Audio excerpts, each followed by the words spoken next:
For more than 100 years, the galaxy had been at war. The coalition of sentient worlds, a group of many alien species, had been fighting against the Marak Dominion. The Marak were a powerful and aggressive empire. They wanted to control more planets, more resources, and more space. They believed in strength and conquest. The coalition believed in freedom and peace. At first, the coalition thought the war would end quickly. They had many smart leaders and strong ships. But the Marak were clever and fast. Every time the coalition won a battle, the Marak came back with a new attack. The war turned into a long and painful fight. Planets were burned. Cities were lost. Generations of soldiers grew old on the front lines. Some were born during the war and died before it ended. The galaxy forgot what peace looked like. Every species in the coalition had lost something. The Filari lost their homeworld. The Driven lost their sun when a Marak superweapon destroyed it. The Scallons, once a proud warrior race, had almost no fighters left. Even with all their different ships and weapons, the coalition could not win. The war stayed in balance, like two boxers too tired to knock each other down. The battles were always the same. Big fleets met in space. Thousands of ships fired at each other. Then both sides pulled back, damaged and tired. Months later, they would do it again, over and over. Commanders changed, but the strategy stayed the same. They called it the Long War. No one expected help. Everyone believed the war would go on forever. Then something happened. A small ship, not part of the coalition, was seen near the edge of known space. It was old and slow. At first, coalition scouts thought it was a lost transport. But when they checked the signal, they were confused. The language was new. The design of the ship was strange. They had never seen a ship like that before. Inside was a woman named Laura Briggs. She was a captain from Earth, a planet far away, in a part of the galaxy the coalition had never explored. Her ship was called the Venture.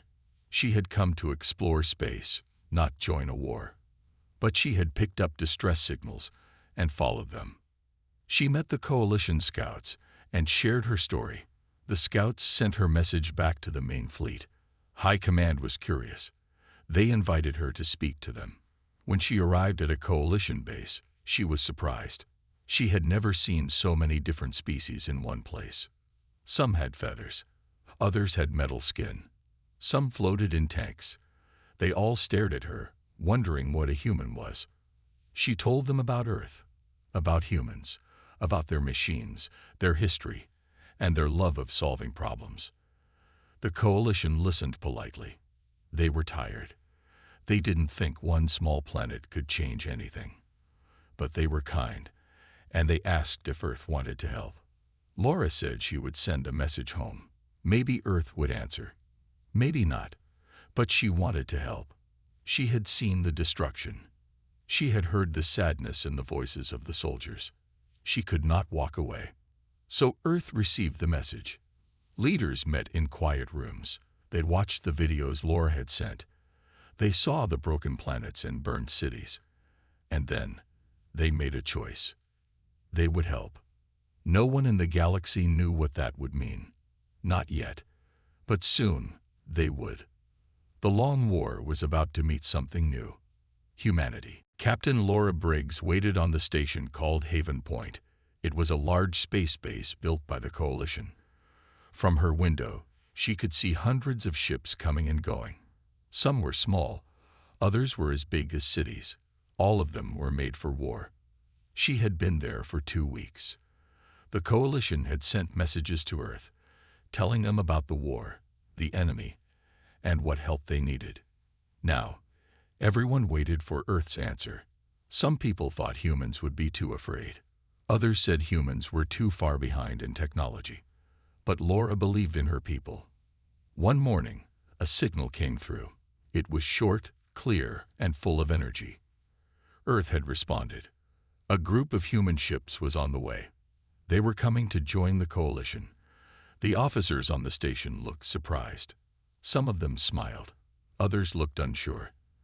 They had seen many species join the war, but none had changed the fight. Would humans be any different? When the human fleet arrived, it shocked everyone. The ships were smaller than most coalition ships, but they looked fast. They moved like they were dancing. Their armor was dark, almost invisible against space. They didn't carry heavy guns on the outside like other warships. Instead, they hid their weapons inside, ready to strike. The human commander was a man named Daniel Shaw. He was tall, quiet, and serious. With him was Commander Erica Holt, a woman who worked with machines and systems. She was calm and focused. Together, they met with the coalition leaders in a big hall filled with light and floating screens. General Dren Velok, a strong leader from the Filuri species, showed them maps and battle reports. He spoke about the front lines, the losses, and the strategies the coalition had used for years. He was proud of their bravery but tired from the long war. Daniel and Erica listened carefully. They asked a few questions, took notes, and said very little. After the meeting, they walked together down a quiet hall. "They're fighting the same way they did 100 years ago," Daniel said. "Yes," Erica replied. "Slow, heavy, and always the same. We can do better." They started planning that night. Human ships didn't need large crews. They used smart AI systems that helped them fight faster and smarter. Their weapons were different too. They used railguns that shot metal rounds at high speed. They used stealth systems that made their ships almost invisible. They had jammers that confused enemy ships and sensors that could see through the Marak's tricks. The first mission was small. Laura Briggs led 5 human ships into a quiet sector called the Drelkar Expanse. It was known as a dead zone where many coalition fleets had failed. The Marak had built a strong base there. No one had been able to break it. The human fleet moved in fast and quiet. They didn't use big lights or open channels. They scanned everything, looking for weak spots. Then they hit the base with speed and precision. In less than 2 hours, the Marak base was gone. Not damaged. Gone. The coalition could not believe it. They sent scouts to check. The scouts found only pieces of metal and silence. Laura Briggs returned with her fleet, not a single ship damage. Daniel Shaw and Erica Holt began sharing new plans. They trained coalition officers in human tactics. Some didn't trust them at first. But when more missions ended in quick wins, they started to listen. Humanity had only just arrived, but things were already changing. The old ways were being replaced by speed, smart choices, and new ideas. The coalition was still trying to understand it. And somewhere deep in space, the Marak began to notice too. The war was no longer the same. Something new had joined the fight. Humanity. The coalition war room was always full of noise. Officers spoke in many languages. Screens showed battles, maps, and enemy movement. Lights blinked on tables and walls. Everyone worked hard, but the war never changed. One day, the war room was quiet. The humans had arrived. General Dren Velok stood at the front of the room. He was tall and strong, with silver skin and deep black eyes. He looked around the room and nodded. "We begin," he said. The lights dimmed, and a large map filled the center screen. It showed the war front. Thousands of stars, red and blue lines, and battle marks. The general pointed to different zones. "We lost Sector 9 2 months ago," he said. "Marak forces are holding strong here, here, and here." Laura Briggs, Daniel Shaw, and Erica Holt stood together near the back. They watched and listened. Beside them were other officers from Earth, all taking notes. Velok showed the usual plan. Large fleets moving slowly, long supply lines, attacks that took weeks to prepare. Every plan looked the same, just more ships, more time, and more loss. Daniel leaned closer to Erica. "They keep repeating failure," he whispered. She nodded. "They don't know another way." After the general finished, he looked at the humans. "Do you have thoughts?" he asked. Laura stepped forward. "Yes, but our way is very different. The room went quiet again. Daniel walked to the center. He pressed a button on his wristpad. A new map appeared. It was simpler. It showed fewer lines, but more movement. Red arrows showed fast strikes. Circles showed small, focused groups. Timers showed how long each action would take. "We don't need to fight everywhere," Daniel said. "We strike where it matters most. Supply nodes, command ships, communication hubs." Erica stepped beside him. "And we use stealth. Our ships can move without being seen. Our weapons are silent and fast. We don't need big fleets, just smart attacks." Some coalition officers looked confused. Others looked unsure. General Valak crossed his arms. "Your plan sounds risky." "So does losing the same battles for 100 years, Laura said calmly. There was a long pause. Then Valak nodded. "Very well. Show us." The next day, a mixed team was formed. Human officers worked with coalition scouts. They chose a target, a Merak supply post in the Nivan corridor. It was not large, but it was important. Many Merak ships got fuel and parts there. Daniel and Erica planned the strike. They used only 10 ships. 5 were human. 5 were coalition, but updated with human tech. They trained together for 3 days. Quick moves, silent jumps, coordinated fire. The mission began in darkness.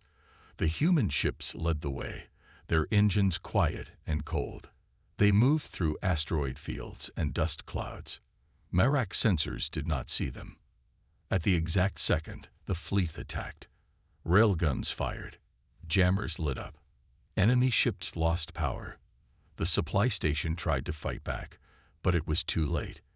In just 30 minutes, the whole base was gone. Not one ship from the strike team was lost. When the team returned, the coalition war room watched the full report. They saw how fast it had happened. They saw how well the teams worked together. General Valak stood in silence for a long time. Then he said, "Do it again." And they did. Again and again. Small, sharp missions, fast wins, no wasted moves. The front lines started to shift.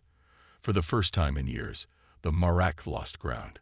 Other commanders began to ask for help from the humans. Daniel and Erica worked day and night, teaching new tactics. Laura led missions that became stories. The coalition began to change.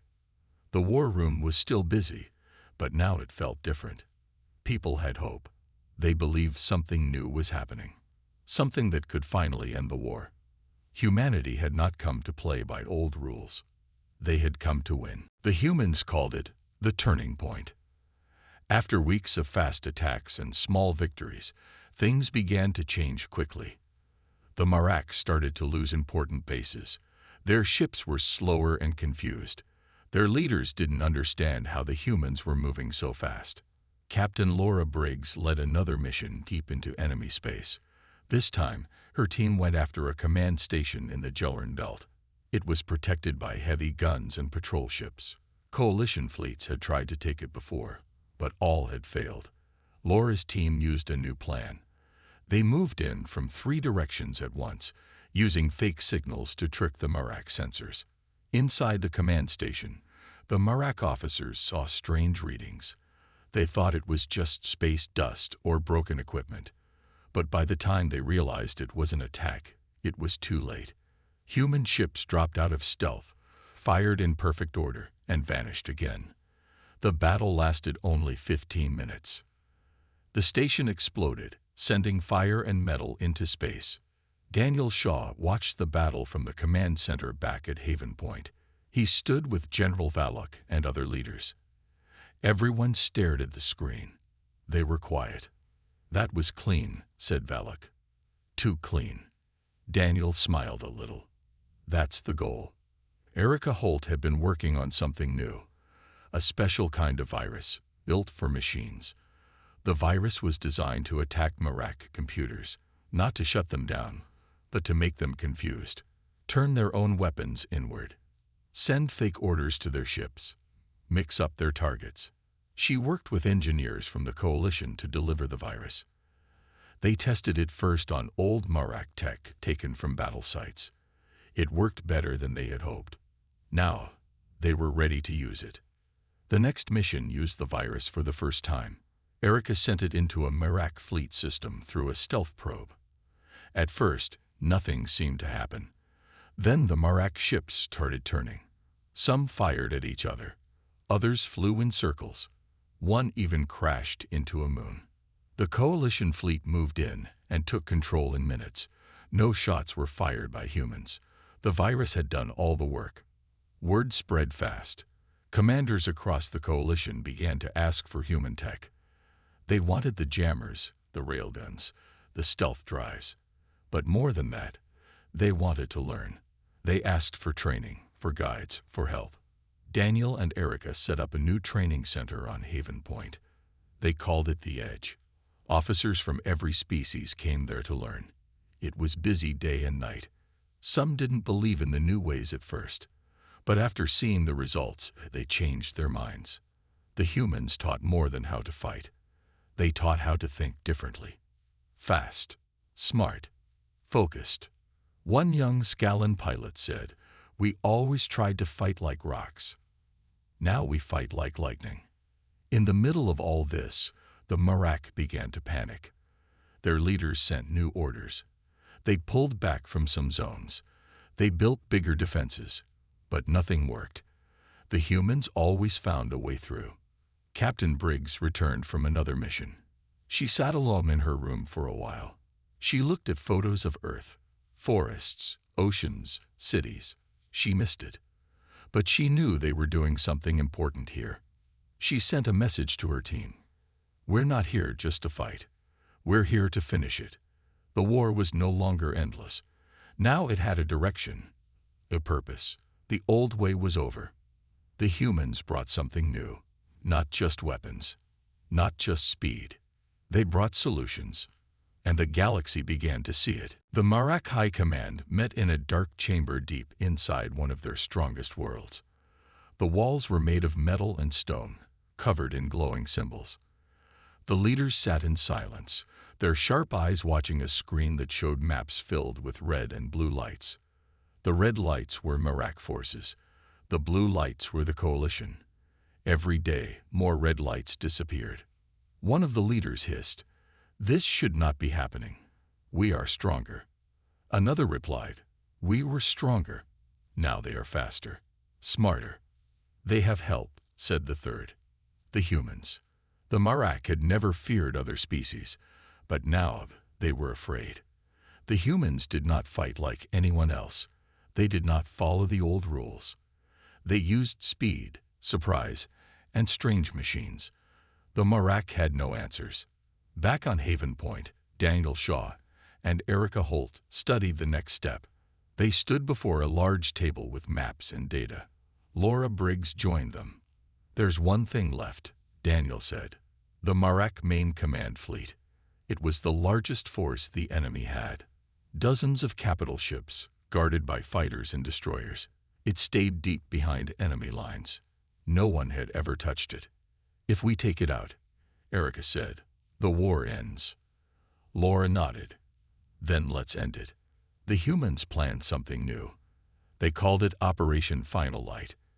It would be the biggest mission they had led. But it wouldn't be big in numbers. Only 12 ships, 6 from Earth, 6 from the Coalition, all upgraded with human tech.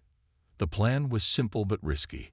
A stealth fleet would move through enemy space without being seen.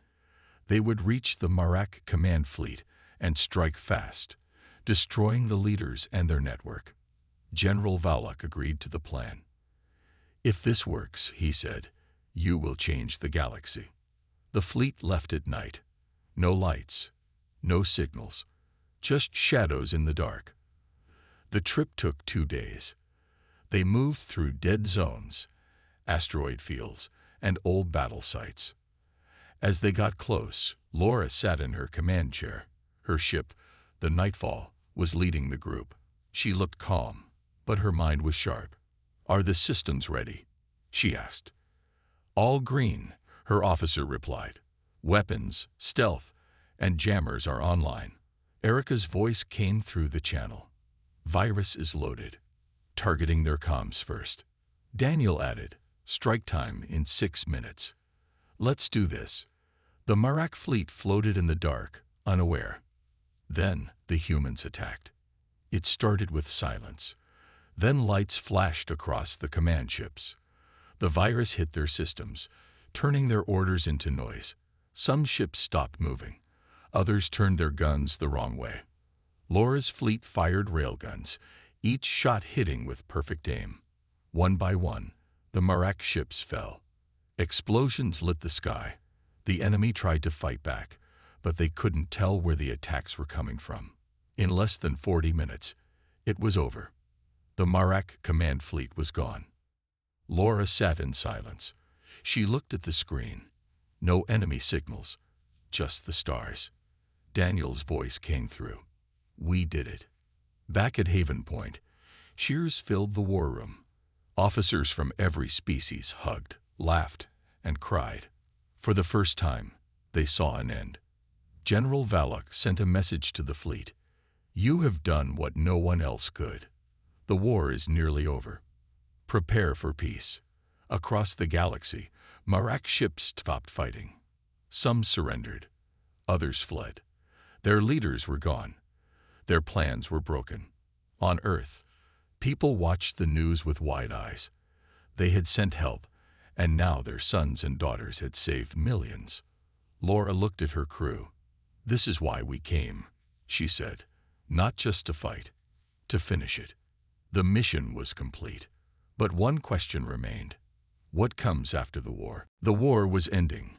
The stars were quiet now. No more red lights on the battle maps. No more emergency calls. The Marak fleets were broken. Some had run far into deep space. Others had sent messages of surrender. Captain Laura Briggs walked through Haven Point. People smiled when they saw her. Some saluted. Some just nodded with respect. She smiled back, but her thoughts were heavy. Daniel Shaw and Erica Holt met her at the command center. Daniel was looking at the latest reports. 3 more Marak ships surrendered today, he said. Erica added, no new attacks in the last 5 days. Laura sat down. It's really over. Daniel nodded. It's over. But peace was not easy. Many worlds had lost people. Cities were gone. Families were broken. The coalition needed to rebuild. Ships needed repairs. Roads, homes, and food systems had to be fixed. Some species still feared the humans. They respected their strength, but they didn't understand their ways. We need to help with more than weapons, Laura said. We came to win, but now we need to help them heal. So the humans stayed, but not with guns. They sent engineers, doctors, and builders. They helped rebuild space stations, repair broken ships, and clean ruined cities. Earth sent more people, not soldiers, but helpers. One day, Laura visited a small world once held by the Marak. The people there had lived underground for years. Now they were coming up again. She helped clear rubble from a school. A young child gave her a flower. For you, the child said. Thank you. Laura held the flower gently. She smiled. You're welcome. Erica spent her time building new systems. She shared Earth tech with the coalition. Safer energy, better machines, tools that could grow food faster. She also helped teach young minds. The war is not the end, she said to her students. It's a start. Daniel worked with the leaders. He helped form a new peace council. Not just military leaders, but thinkers, scientists, and people from all parts of the galaxy. We need to talk, not just fight, he told them. Peace is something we must build together. The Marak sent a message. A small group of their leaders wanted to meet. They said they wanted to talk. Some coalition members didn't trust them. It's a trick, one said. But Daniel said, we must try. If they are ready to stop, we must listen. The meeting took place on a neutral space station. The room was quiet. Marak leaders sat across from coalition and human officers. One of the Maraks stood. "We did not understand your kind," he said. "You were different. You were fast. You were fierce. But you also showed mercy." Another added, "We lost, but we also learned." Daniel stood. "We didn't come to destroy you. We came to stop the pain. If you are ready for peace, so are we." There was a long silence. Then the Marak leader nodded. "Let there be peace." That day, messages were sent across the stars. The war was over, not just with weapons, but with words. Back on Haven Point, people cheered. Lights flashed across the sky. Music played. Flags waved. For the first time in many years, there was joy. Laura stood with Daniel and Erica, watching the celebration. "We came into this war late," Laura said, "but we made a difference." Erica nodded. "We didn't just fight. We helped." Daniel smiled. "And now we begin something new." The stars were quiet again. But now they were filled with hope. The stars had changed. Where there was once war, now there was peace. But peace needed care. It needed people who would not forget the cost of war. Captain Laura Briggs stood on a new station called Unity Reach. It floated between many worlds. It was built by humans and the Coalition, working side by side. It was not a war station. It was a place for peace, trade, and learning. Laura walked through its wide halls. She saw Scalan engineers fixing systems beside human workers. Children from 3 different species laughed in a classroom. Traders shared stories in the market center. Everyone was welcome here. Daniel Shaw worked in the council room. He helped lead talks between leaders from many worlds. He was not a soldier anymore. Now he was a voice for peace. "We must protect what we've built," he told the council. "Not with weapons, but with trust." Erica Holt had started a new project. She was building a school of science and technology. Young minds from across the galaxy came to learn. She taught them to build, to solve problems, and to think in new ways. "War makes us strong," she said to her class, "but peace makes us wise." One day, a group of Marak scholars came to Unity Reach. They were not warriors. They were students and thinkers. They brought books and old knowledge. They said they wanted to share and learn. Some were still afraid of them, but Laura met with their leader, a quiet Marak named Vex. "Why are you here?" she asked. Vex replied, "To learn from those who stopped us, and to teach what we once hid." Laura nodded. "Then you are welcome here." Time passed. Unity Reach grew larger. More people came. More worlds joined the talks. A new fleet was formed, not for war, but for rescue and aid. It was led by officers from many species, including humans. The name of the fleet was the Light Guard. They flew to planets in need. They helped stop fires, earthquakes, and sickness. People no longer feared the sound of ships. They saw them as signs of hope. One evening, Laura sat with Daniel and Erica in the station garden. Stars shone above them. The garden was quiet, filled with soft lights and green trees. "We came here to end a war," Daniel said, "but we started something bigger." Erica smiled. "A new way of life." Laura looked at the stars. "Do you think we'll ever have to fight again?" Daniel shook his head. "Maybe, but not like before. Not if we keep building what we've started." A message came through on their data paths. A new world was asking to join the Coalition. A small world, once afraid of outsiders, now ready to open its doors. Laura read the message. "They say they were inspired by what they saw. By what humans did." Erica said softly, "That's the real victory." And it was. The real victory was not just ending the war. It was changing the future. It was showing that strength could be used for more than fighting. That ideas could be weapons. That peace could spread faster than fear. The humans had come late to the war, but they ended it in hours. And then they gave the galaxy something it had never truly known.